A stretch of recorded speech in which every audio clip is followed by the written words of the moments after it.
Greetings! Today we are going to learn about the Roman Empire. It begins with ancient Rome, an Italic settlement which grows to a city and then an empire. Rome starts from a kingdom to a republic and then an empire. The government is divided into 6 roles. The emperor, called Augustus or Caesar, has 4 executive functions: authority of the magistrate and the high priest, governorship of the provinces, and the power to trump any magistrate in the empire. Next, the imperial council is composed of senators, consuls, and magistrates. The Senate serves as the state's highest court and elected urban magistrates. Consuls administer justice in case and presented games in the circus maximus. Magistrates are separated into 2 levels.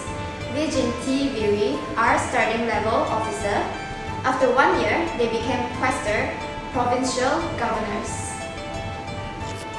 The provincial government is divided into 2 types, the senatorial and the equestrian governor.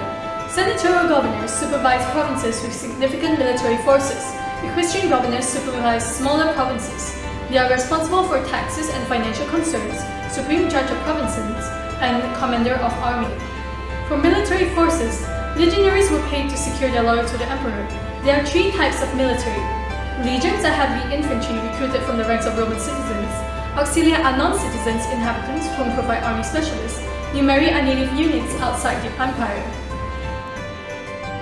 Romans are polytheistic as they worship a pantheon of gods and goddesses, multiple deities with Greek equivalents.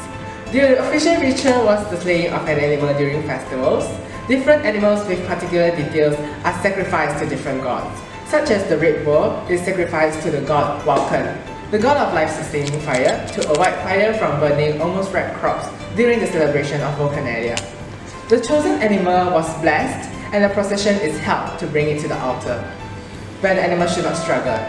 Once laid, the exta, known as the gallbladder or the liver of the animal, will be examined to obtain signs of the future. Clothing is part of the culture of Romans. The wealthy wore thin, naturally colored wool togas, while the poor wore togas made from coarse materials. A person's position is also seen through the color of togas. Besides the toga mentioned before, the other togas are toga burra, worn by free citizens, toga picta, used by generals, and toga pula, worn in times of mourning. Tunics are long t-shirts, which are more practical than togas and worn mostly by plebeians. Patricians wore tunics made from white wool or linen. Herdsmen and slaves wore tunics made from dark and coarse materials. Military tunics are shorter than normal tunics. The Roman architecture usually adopted Greek elements. The architecture in Rome consists of arch, vault, and dome. With the invention of Roman concrete and cement, you may see these structures are still standing up today. For example, the Colosseum is an amphitheater for gladiator games, which is part of their culture to entertain the population. And temples, such as the Pantheon, is used for religious activity. Infrastructures like railway system and the aqueduct ensure the water supply. Decorative structures like Triumphal Arch was designed with sculpted panels to commemorate significant events. Roman art copies Greek precedent and are more decorative and indicative of status and wealth. Sculptures also have Greek and Etruscan influences in form of lochi. Small sculptures continue to be patronized and quality could be extremely high. Sculptures are usually based on the subject of deities and emperors. Lots of inventions during the Roman Empire. They intended to adopt a design from another civilization and made improvements upon it, with many adopted designs from the early Greek designs. For example, we have the ballista here, which is a cross between a crossbow and a catapult. Next, we have the catapult called the onager, a Roman design improved by the Greek catapult. Improvements have been made on this military technology so that it is stronger and more accurate in battle.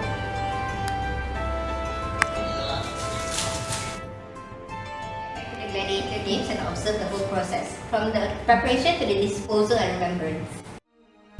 The game was well advertised beforehand with the info, its editor, venue, date, and other details.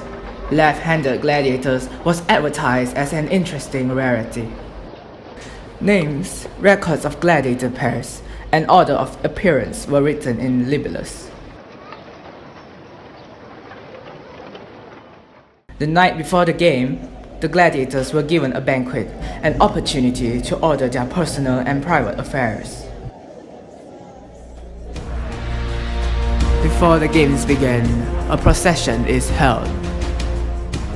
Fasces signified the magistrate editor's power over life and death.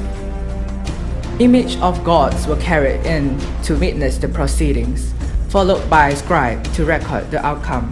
The palm branch was used to honor the victors, the magistrate editor, and the gladiators. The game starts with Venetians, the beast hunts.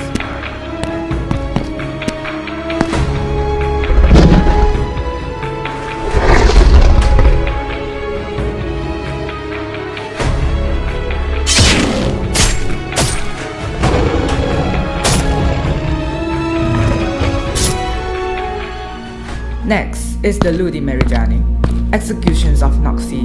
Noxi are criminals.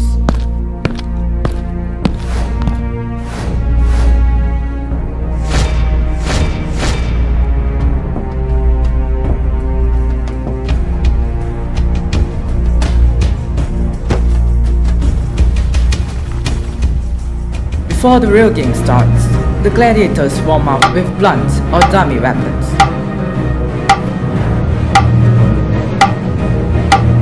And the real game starts.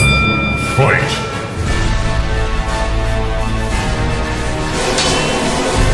Skill in combat were esteemed over more bloodshed. A gladiator that wins without bloodshed will be respected.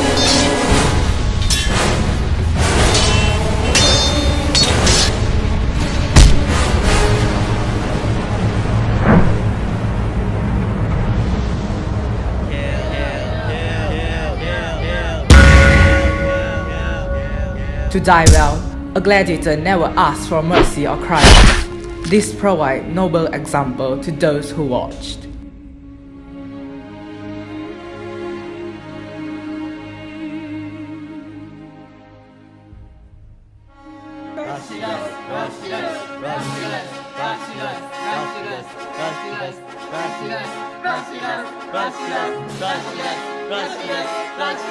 Outstanding fighter receive laurel crown and money from crowds. Manumission is the greatest reward in gladiator game. It is symbolized by the gift of a wooden training sword. Body of gladiator was buried with honors and remembered by the markings on the gravestone. The body of Noxi was thrown into rivers or dumped unburied. They were deceased to restless wandering upon the earth as dreadful lava or limmer. The end.